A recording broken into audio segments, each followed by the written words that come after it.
जय हिंद दोस्तों, आप सभी का स्वागत है अपना YouTube चैनल संतोष मैथमेटिक्स सेंटर पहाड़पुर में। और आज की इस क्लास में हम लोग क्लास 9 के मैथमेटिक्स का जो हमारा चैप्टर है वो नियामक ज्यामिति, इसी के बारे में हम लोग अध्ययन करेंगे।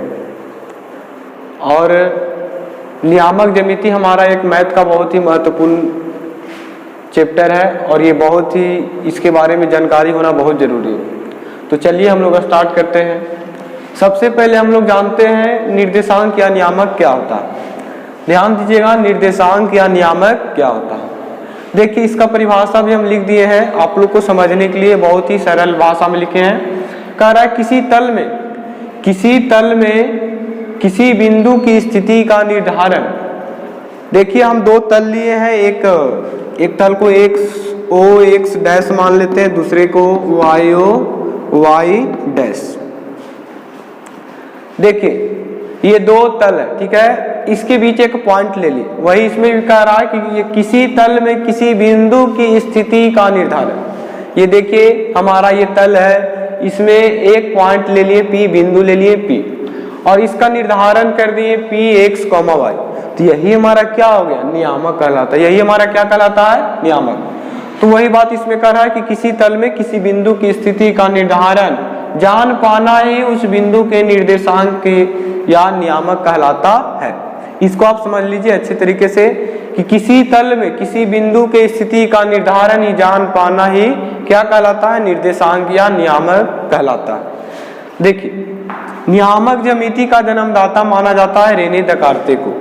चूंकि सबसे पहले रेने दकार्ते ने ही किसी तल में बिंदु को स्थापित किया था और उसी ने ही बताया था निर्धारित करके, इसीलिए रेने दकार्ते को नियामक ज्यामिति का जन्मदाता माना जाता है। और ये जो है फ्रांसीसी गणितज्ञ हैं। कहाँ के गणितज्ञ? फ्रांस के हैं। इसको आप लोग नोट कर लीजिएगा। आगे हम लोग देखते हैं समकोणीय कार्तीय नियामक के बारे में। समकोणीय कार्तीय नियामक, जिसके बारे में हम लोग चर्चा करेंगे कि आखिर में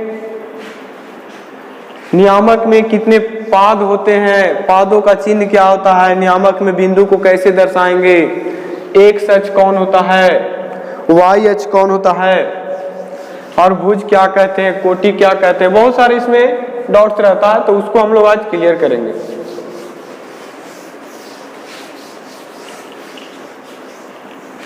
समकोणीय कार्तीय नियामक, नया हेडिंग बना लीजिएगा आप लोग, समकोणीय कार्तीय नियामक।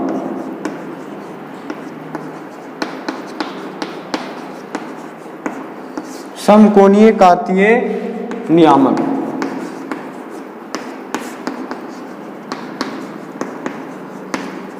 देखिए, समकोणीय कार्तीय नियामक, ध्यान दीजिएगा, एक हम लोग पड़ी रेखा लेते हैं, इसको बोला जाता है पड़ी रेखा। पड़ी रेखा किसे कहते हैं? तो आप कह दीजिएगा पृथ्वी के समानांतर रेखा को ही क्या कहा जाता है, पड़ी रेखा।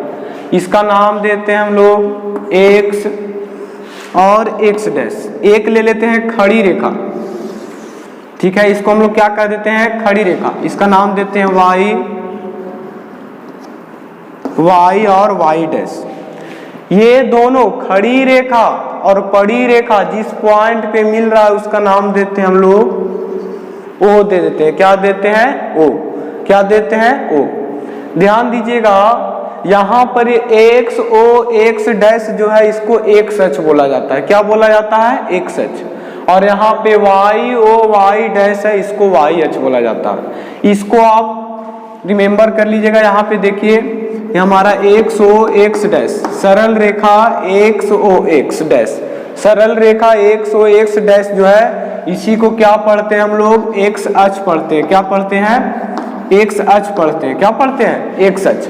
और इसी को हम लोग भुज भी कहा जाता है। क्या कहा जाता है? एक्स अक्ष को ही क्या कहते हैं, भुज कहते हैं। क्या कहते हैं? भुज। यहाँ पर देखिए, आप सीधा सीधी जानिए एक्स अक्ष किसको कहेंगे, तो पड़ी रेखा को एक्स अक्ष कहेंगे। पड़ी रेखा किसे कहेंगे, तो पृथ्वी के समानांतर रेखा को पड़ी रेखा। खड़ी रेखा किसे कहेंगे, तो पृथ्वी के लंबवत रेखा को क्या कहेंगे, खड़ी रेखा।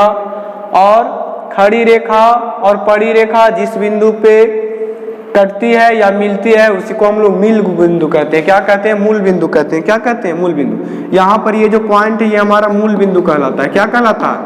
मूल बिंदु कहलाता है। कौन बिंदु कहलाता है? मूल बिंदु। तो ध्यान दीजिएगा, x और x डैश जो है x अक्ष है और इसी को हम लोग क्या कहते हैं? भुज। और एक हमारा है y o y डैश, इसको हम लोग कहते हैं सरल रेखा। y o y डैश को हम लोग y अक्ष कहते हैं। क्या कहते हैं? y अक्ष। क्या कहते हैं? y अक्ष। क्या कहते हैं? y अक्ष। और इसको कहा जाता है कोटि। क्या कहा जाता है? कोटि। क्या कहा जाता है? कोटि। और ध्यान दीजिएगा यहाँ पे खड़ी रेखा यानी कि x अक्ष और y अक्ष जिस पॉइंट पे मिल रहा है उसको हम लोग कह देंगे क्या? मूल बिंदु। क्या कह देंगे? मूल बिंदु। मूल बिंदु यानी कि ओरिजिन। ओरिजिन। ओरिजिन। या फिर आप डायरेक्ट लिखिए मूल बिंदु। यहाँ पर क्या हो जाएगा? ओ है। क्या है यहाँ पर? मूल बिंदु ओ है।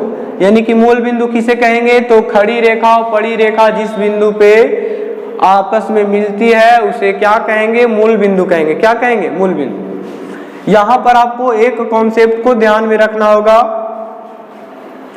कि मूल बिंदु से दाईं ओर जाने पर हमें धनात्मक संख्याएं प्राप्त होगी, मूल बिंदु से बाईं ओर जाने पर हमें ऋणात्मक संख्याएं, मूल बिंदु से नीचे जाने पर भी ऋणात्मक संख्याएं और मूल बिंदु से ऊपर जाने पर भी हमारा धनात्मक संख्याएं प्राप्त होगी। ठीक है। यहां पर ध्यान दीजिएगा, दो बात और ध्यान में रखना होगा। अगर मान लिया जाए एक अक्ष पर, कभी कभी क्वेश्चन में दे दिया जाता है कि एक अक्ष पर किसी बिंदु का नियामक कितना होता है, किसी बिंदु का नियामक कितना होता है, एक अक्ष पर किसी बिंदु का नियामक कितना होता है। ये देखिए ये पूरा एक अक्ष है और सिर्फ बोले एक अक्ष पर बिंदु का नियामक कितना होता है, तो आप लोग कह दीजिएगा x, 0। चूंकि x वाला मान तो रहेगा, एक अक्ष में x वाला मान रहेगा लेकिन y का मान हमेशा क्या रहेगा? 0। अगर कोई पूछ दे कि एक अक्ष पर किसी बिंदु का नियामक कितना होगा तो आप क्या बताएगा? x तो लिखिएगा, लेकिन देखिए क्वेश्चन में दिया रहेगा x का वैल्यू 4 है तो उस बिंदु का नियामक क्या हो जाएगा? 4,0। यानी कि एक अक्ष पर किसी भी बिंदु का नियामक क्या होता है? x, 0। तो यहाँ पर क्या हो जाएगा? एक अक्ष पर किसी बिंदु का नियामक x, 0। उसी प्रकार से अगर पूछ दे कि y अक्ष पर किसी बिंदु का नियामक, तो y अक्ष पर किसी भी बिंदु का नियामक हमेशा क्या होगा? 0, y हो जाएगा। क्या हो जाएगा? 0, y। आप लोग एक बात ध्यान में रखिएगा कि जब भी नियामक लिखिएगा, नियामक के मतलब पहले x लिखना है बाद में y, पहले x और बाद में y, पहले x बाद में क्या लिखना है? y। नियामक जब भी बनाना है, मान लिया जाए यहाँ पे कोई पॉइंट P है, ठीक है, यहाँ से ये जो है x दूरी पर स्थित है और ये हमारा यहाँ से y दूरी पर स्थित है, तब पॉइंट P का नियामक पूछे तो सबसे पहले x को दर्शाना है। यहाँ पे क्या लिख सकते हैं? x, उसके बाद क्या लिखना है? y। यहाँ पर क्या हो गया? y। उसके बाद देखिए अगर मान लिया जाए x के मान 2 दिया रहे, क्या दिया रहे? 2, और y के मान 3, तब यहाँ पर भी क्या हो जाएगा? 2, 3। समझ में आ गया होगा आप लोग को। सबसे नियामक में सबसे पहले किसका मान लेना है? x का, बाद में किसका लेना है? y का। सबसे पहले x का मान, अगर आप पहले y का मान लेते हैं तो आपको हमेशा गलती होगी। इसीलिए जब भी नियामक किसी बिंदु का लेना होगा तो पहले x के लिए लिखिएगा और बाद में y। पहले नहीं, ऐसा नहीं कीजिएगा कि पहले y लिख देंगे और बाद में x, वैसा करिएगा तो गलती हो जाएगी। तो ये आपका। और एक और हमारा पूछा जाता है बार बार एग्जाम में, मूल बिंदु का नियामक क्या होता है। ये क्वेश्चन तो सारे पूछे जाते ही है, साथ में ये भी पूछा जाता है कि मूल बिंदु का नियामक क्या होता है। तो आप ये भी बात सीख लें कि मूल बिंदु का नियामक यानी कि x, y बराबर क्या होता है? 0, 0। मूल बिंदु का नियामक हमेशा क्या होता है? 0, 0। ये एग्जाम में बार बार रिपीट करते रहता है कि मूल बिंदु का नियामक क्या होता है, 0 0। मूल बिंदु कहने का मतलब x भी यहीं पे स्थित है, y भी यहीं पे स्थित है, तो हमेशा मूल बिंदु का नियामक क्या हो जाएगा, 0 0। और x अक्ष पर किसी बिंदु का नियामक x 0, y अक्ष पर किसी बिंदु का नियामक हो जाएगा 0 y, मूल बिंदु का नियामक 0 0। और x और x डैश जो है x अक्ष कहलाता है, और इसी को हम लोग भुज कहते हैं। इसी प्रकार से y और y डैश जो है y अक्ष कहलाता है, जिसको हम लोग कोटे भी कहते हैं। और x अक्ष और y अक्ष जिस पॉइंट पे मिलते हैं उसे हम लोग क्या कहते हैं, मूल बिंदु कहते हैं। क्या कहते हैं, मूल बिंदु। तो इन सारी बातों को आप अच्छे तरीके से समझ लीजिए, जब आप एक्सरसाइज बनाएंगे तो उसमें आपको ये सारी बातें यूज करने को मिलेंगे। अब हम लोग देखते हैं नियामक के चिन्ह नियम। नियामक के चिन्ह नियम, तो आप हेडिंग बना लीजिए, नियामक के चिन्ह नियम। नियामक के चिन्ह नियम, आखिर में इसका चिन्ह क्या क्या होता है उसके बारे में अब हम लोग देखते हैं। नियामक का चिन्ह नियम। नियामक का चिन्ह नियम देखिए,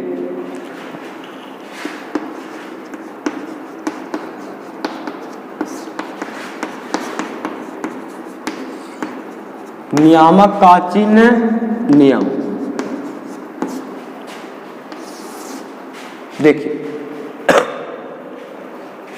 नियामक का चिन्ह नियम हम लोग कैसे जानेंगे, इसमें भी सबसे पहले हम लोग एक अक्ष बनाएंगे और क्या बनाएंगे, y अक्ष। देखिए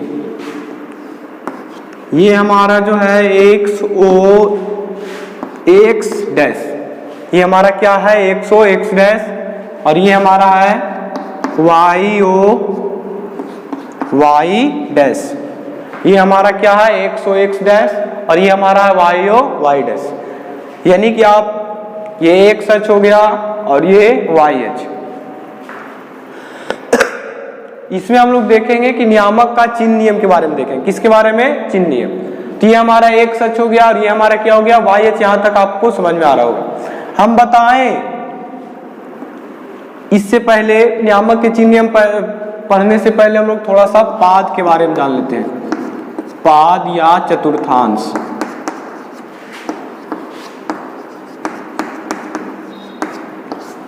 पाद या चतुर्थांश या चरण, या फिर इसको हम लोग में इंग्लिश में कहते हैं क्वाड्रेंट। क्वाड्रेंट, ठीक है। इसके बारे में थोड़ा सा जान लेते हैं। अगर इसकी परिभाषा की बात किया जाए तो आप ये बोल सकते हैं कि किसी समतल को यदि 4 बराबर बराबर भागों में बांटा जाए तो उन प्रत्येक भाग को ही क्या कहा जाता है, पाद या चरण या चतुर्थांश या क्वाड्रेंट कहा जाता है। ये देखिए एक समतल है, एक समतल है, या फिर आप कह दीजिए किसी तल को यदि 4 बराबर भागों में बांटा जाए तो प्रत्येक भाग को क्या कह सकते हैं हम लोग, पाद या चरण या चतुर्थांश या फिर क्वाड्रेंट। इसी को कभी पाद कहेगा, कभी चतुर्थांश या चरण। तो ये देखिए 1 भाग 2 भाग 3 भाग 4 भाग, ये हमारा जो है कौन पाद होगा, फर्स्ट पाद। ये हमारा, इसको हम लोग थोड़ा सा इधर हटा देते हैं। ये हमारा फर्स्ट पाद है, ये हमारा सेकेंड पाद है, ये हमारा थर्ड पाद है, और ये हमारा फोर्थ पाद है। ये हमारा कौन पाद है, फोर्थ पाद। ये फर्स्ट पाद, ये हमारा सेकेंड पाद, ये हमारा थर्ड पाद, और ये हमारा फोर्थ पाद। चलिए अब हम लोग देखते हैं पाद को। हम लोग देख लिए क्या होता है पाद। किसी समतल को यदि 4 बराबर भागों में बांटा जाए तो उसे पाद या चरण या चतुर्थांश कहते हैं। अब देखिए इसका चिन्ह के बारे में बात करते हैं। किसके बारे में, चिन्ह के बारे में। तो हम बताएं कि मूल बिंदु से दाईं ओर जाने पर, ठीक है, मूल बिंदु से एक अक्ष के दाईं ओर जाने पर जो हमारा मान प्राप्त होता है वो हमारा जो भी संख्या प्राप्त होगा वो धनात्मक संख्या प्राप्त होगा। कैसा संख्या, धनात्मक। तो सबसे पहले चिन्ह में भी x का चिन्ह लिखेंगे। x का चिन्ह क्या होगा, प्लस।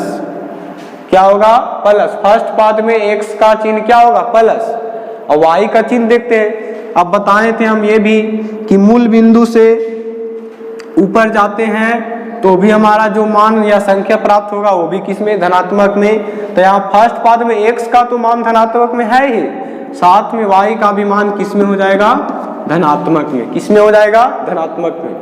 चूंकि इसके आगे एक सच सरल रेखा एक सच दाईं ओर बढ़ेंगे तो हमेशा प्लस, ऊपर की ओर जाएंगे तो भी प्लस, ठीक है। अब देखिए दूसरे पाद की बात करते हैं।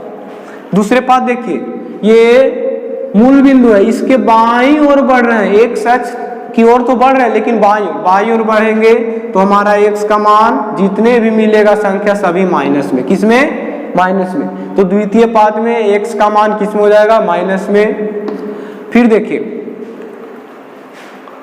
ऊपर देखिए y, देखिए ये 0 से आगे की ओर बढ़ रहा है, मूल बिंदु से ऊपर की ओर बढ़ रहा है तो y का मान इसमें क्या हो जाएगा, प्लस। क्या हो जाएगा, प्लस। क्या हो जाएगा, प्लस।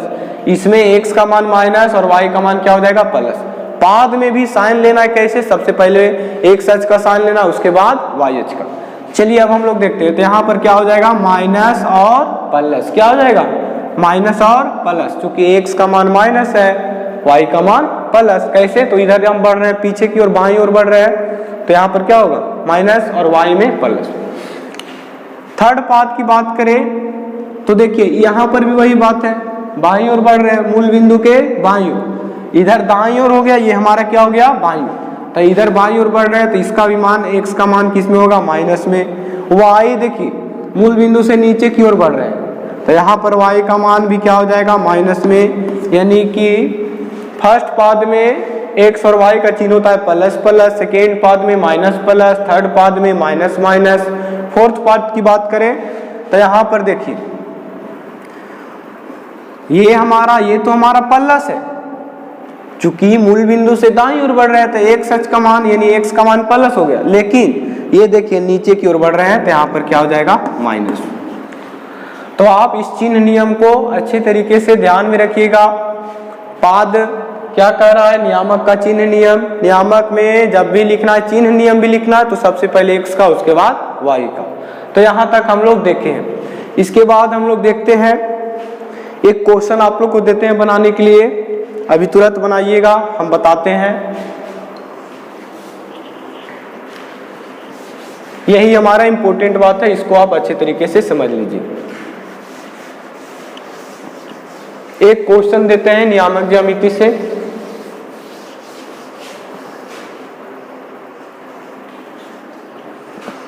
देखिए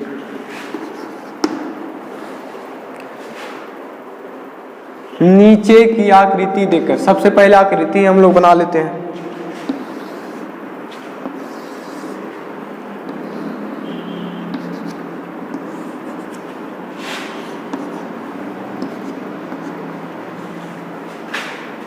वन टू थ्री फोर, इधर क्या हो जाएगा, 5।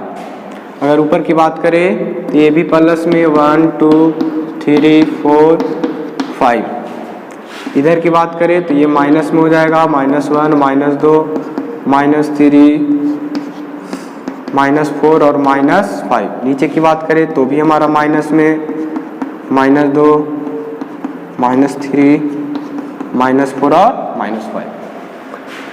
मान लिया जाए एक पॉइंट हमारा यहाँ पे स्थित है, ठीक है।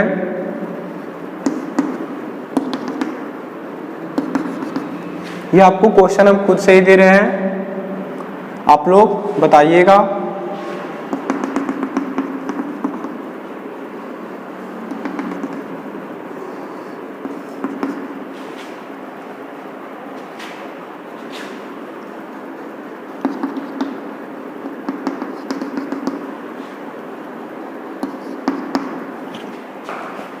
देखिए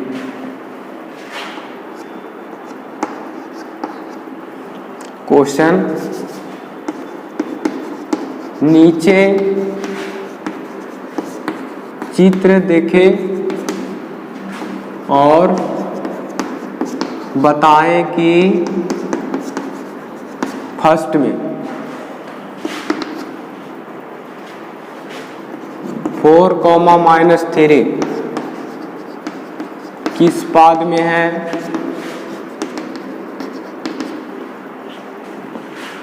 एक और -3,